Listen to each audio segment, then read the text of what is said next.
Kæru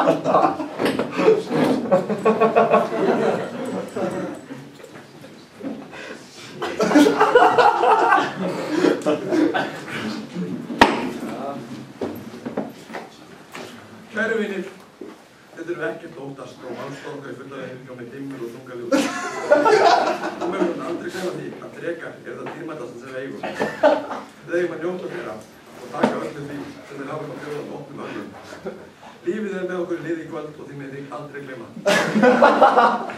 Það ekki ástæðuleysu að við þurfum að dreka réttinda. Yngri kynslóðir virðast hafa gleymt fljótt, fórnum mínar eldri. Berum virðingu við þeim og látum að berjast fyrir jafnrétti allra. Þarf ég að segja þetta aftur og sama.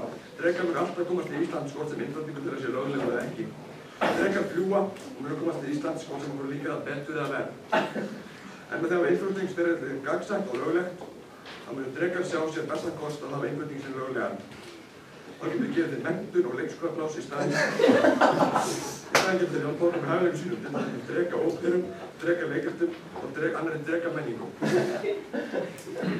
Myndirðu flytja óta milljón og hafa það sem útí? Auðvitað ekki. Ljónið yrði vel þjálfað út erlendis, alveg eins með dreka.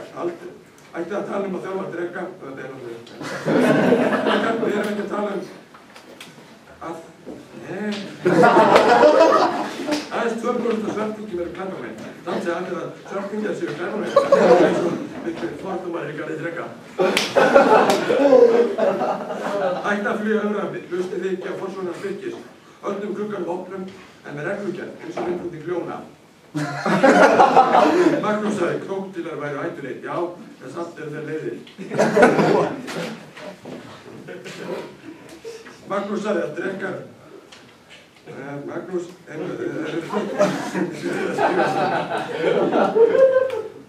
ekki talað góðið sangri.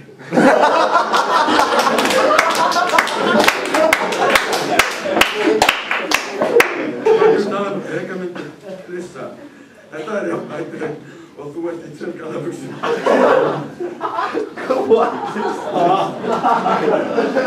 Birgir sagði að það væri aldrei gæðan að byggja Íslandi. Birgir svo alltaf skott.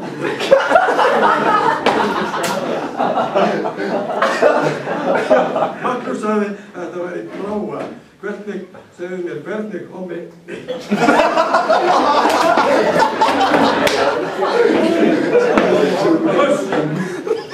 Nefna þessum drekkum og tala mála. Gæði maður. Dreifist á lófa.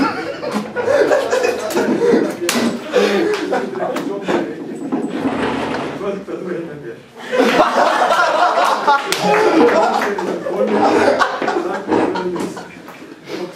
Heldur þér vonið, vonið getur við aftur hér.